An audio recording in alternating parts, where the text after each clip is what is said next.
Hello everyone. जैसा कि आप सभी लोगों का सीआरपीएफ हेड कांस्टेबल एएसआई का एग्ज़ाम यहाँ पर 22 फरवरी से शुरू हुआ था। तो आज आपका 27 फरवरी और यहाँ पर सेकेंड शिफ्ट का एग्ज़ाम समाप्त हो गया। तो देखते हैं कौन कौन से क्वेश्चन पूछे गए थे। पहला क्वेश्चन ये था कि भुखमरी सूचकांक में भारत का स्थान क्या है। तो जो वैश्विक भुखमरी सूचकांक है आपका 2022 का, इसमें भारत 121 देशों की श्रेणी में 6 स्थान से फिसल करके आपका 107वें स्थान पर आ गया है। 6 स्थान आपका पीछे आ गया 107वें स्थान पर। वर्तमान में 2022 का आपका जो है वैश्विक भुखमरी सूचकांक के अनुसार 107वां स्थान है, जिसमें कि 121 देशों की गणना की गई थी। तो ये क्वेश्चन आपका करंट से पूछा गया था, इंडेक्स से। नेक्स्ट क्वेश्चन हम लोग देखेंगे। नेक्स्ट क्वेश्चन ये था कि सोने का परमाणु क्रमांक कितना है। तो जो गोल्ड होता है, सोना, ये इसका आपका जो प्रतीक होता है वो एयू होता है, और परमाणु संख्या आपसे पूछी गई थी जो कि 79 होती है। एक रासायनिक तत्व है और ये स्वाभाविक रूप से उच्च परमाणु संख्या वाले तत्वों में से एक है। ये एक चमकदार, थोड़ा लाल पीला, घना और मुलायम, लचीला और कोमल धातु आपका होता है। तो सोने का यहाँ पर परमाणु क्रमांक पूछा गया था। जैसे कि परमाणु क्रमांक आपके मोस्टली पूछे जा रहे हैं शिफ्टों में, हम देख रहे हैं कि कोई ना कोई परमाणु क्रमांक पूछ लिया जाता है। तो जिनका आगे आने वाले शिफ्टों में एग्जाम है तो ये इसको अच्छे से पढ़ लेंगे, जिससे कि उन्हें कुछ बेनिफिट मिल सके। नेक्स्ट एक ये क्वेश्चन था कि विश्व भूषण हरिचंदन आपके कहाँ के राज्यपाल रहे हैं 2022 तक, यानी वर्तमान में ये बदले हुए हैं करंट में, अभी इसी फरवरी के महीने में। तो इनसे रिलेटेड पूछा गया था कि किस महीने में, मतलब इससे पहले आपके ये कहाँ पर थे। तो ये एक भारतीय राजनेता है जो आंध्र प्रदेश के आपके 23वें और वर्तमान राज्यपाल हैं, यानी 2022 तक आपके यहाँ पर 23 तक अभी तक ये आंध्र प्रदेश के हैं।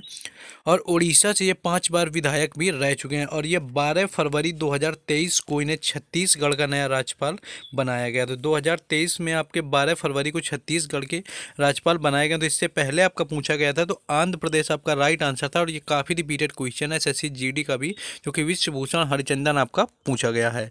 नेक्स्ट क्वेश्चन हम लोग देखेंगे आगे चल के।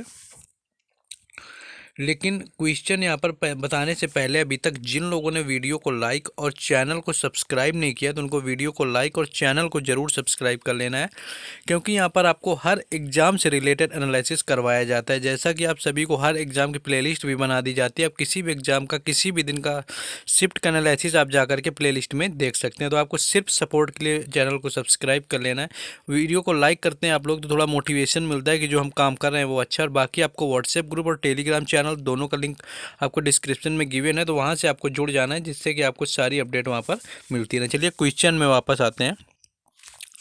क्वेश्चन ये था कि कनाडा के संविधान में, आपके भारतीय संविधान में क्या नहीं लिया गया। आपको 4 ऑप्शन दिया गया था, इनमें से ये था कि आपका कौन सा है जो आपके कनाडा के संविधान से नहीं लिया गया। तो चलिए बात करते हैं, अगर भारतीय संविधान के संघीय शासन की जो व्यवस्था है, यानी संघीय शासन की व्यवस्था का प्रावधान, केंद्र के अधीन अति विशिष्ट शक्तियाँ, केंद्र द्वारा राज्य के राज्यपाल की नियुक्ति और राष्ट्रपति का उच्चतम न्यायालय से परामर्श प्राप्त करने की व्यवस्था, यूनियन ऑफ स्टेट शब्द की अवधारणा, ये सारे आपके कनाडा के संविधान से लिए गए। ऑप्शन आपका ये था कि राज्यपाल की नियुक्ति भी था, तो ये आपका लिया गया है। तो वो पूछा गया था, इनके जरा जितने सारे यहाँ पर काम बताएं, तो इनमें से जो आपका नहीं दिया था ऑप्शन में, इनमें से कुछ अलग दिया होगा, जो कि आपका राइट आंसर था कि वो आपका कनाडा के संविधान से नहीं लिया गया। तो यहाँ पर जो आपका लिया गया है वो सारी चीज़ें हमने यहाँ पर बता दी हैं।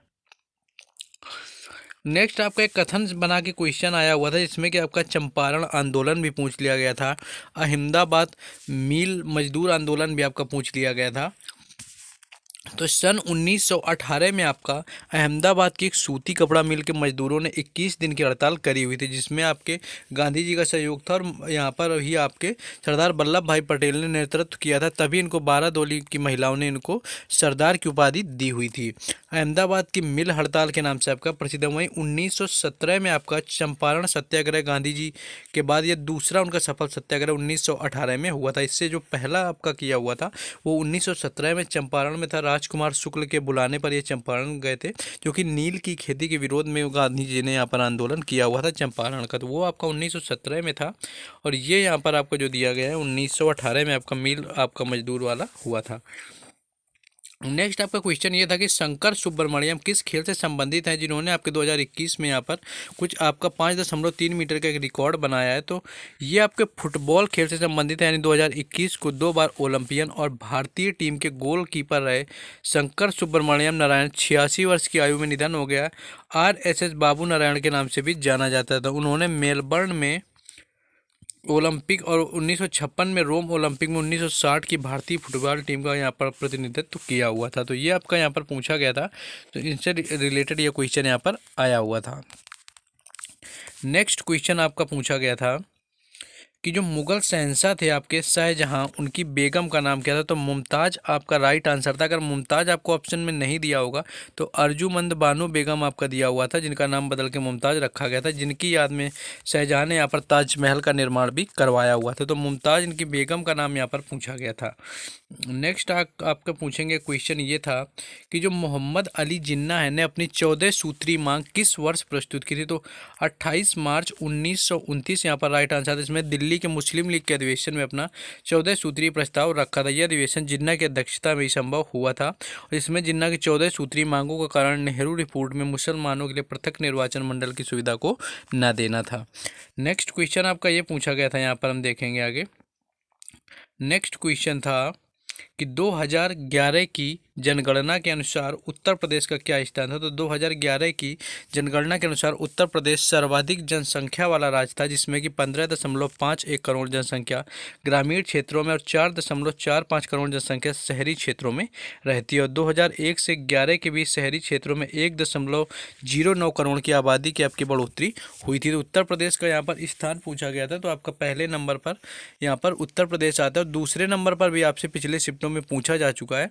तो आपका वहाँ पर महाराष्ट्र बिल्कुल राइट आंसर था, जो कि दूसरे शब्द आपका पूछा जाता है आपका कि दूसरा जनसंख्या की दृष्टि से कौन सा राज्य आपका है। नेक्स्ट आपका हाईएस्ट फर्टिलिटी स्टेट यानी कि सबसे अधिक उपजाऊ आपका राज्य पूछा गया था भारत का कौन सा है। तो बिहार आपका राइट आंसर था। बिहार पहले नंबर पर है। यहाँ पर आपका प्रजनन आपका जो है 3 है, जहाँ पर किसी कमी है। राष्ट्रीय परिवार स्वास्थ्य कार्यक्रम 4 के अनुसार सबसे पहले राज्य में प्रजनन दर आपका 3.4 था। इसके बाद यूपी में आपका 2.9, मेघालय में आपका 2.9, यूपी में 2.4 और 2.3 में मणिपुर में आपका यहाँ पर 2.2 रहा हुआ था। तो यहाँ पर प्रजनन दर पूछी गई थी। नेक्स्ट क्वेश्चन था कि कर्क रेखा किस नदी को 2 बार काटती है। तो भारत के 8 राज्यों से गुजरने वाली कर्क रेखा नर्मदा नदी के उत्तर से निकलते हुए गुजरात के माही नदी को आपके 2 बार काटती है। तो माही नदी यहाँ पर राइट आंसर था तथा सोन और रिहंद एवं बेतवा नदी को 1 बार काटती है। ये आपके जो कि मध्य प्रदेश से निकलते हैं और खंबात की खाड़ी यानी अरब सागर में प्रवेश करने से पहले राजस्थान और गुजरात से होकर के बहती है। तो माही नदी यहाँ पर आपका राइट आंसर हो जाएगा, जो कि आपके कर्क रेखा को 2 बार काटती है। तो ये कुछ आपके क्वेश्चन थे जो कि आज आपके 27 फरवरी सेकेंड शिफ्ट में सीआरपीएफ हेड कांस्टेबल के एग्जाम में पूछे गए थे।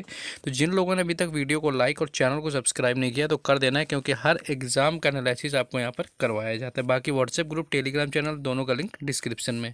मिलते हैं नेक्स्ट वीडियो में। जय हिंद।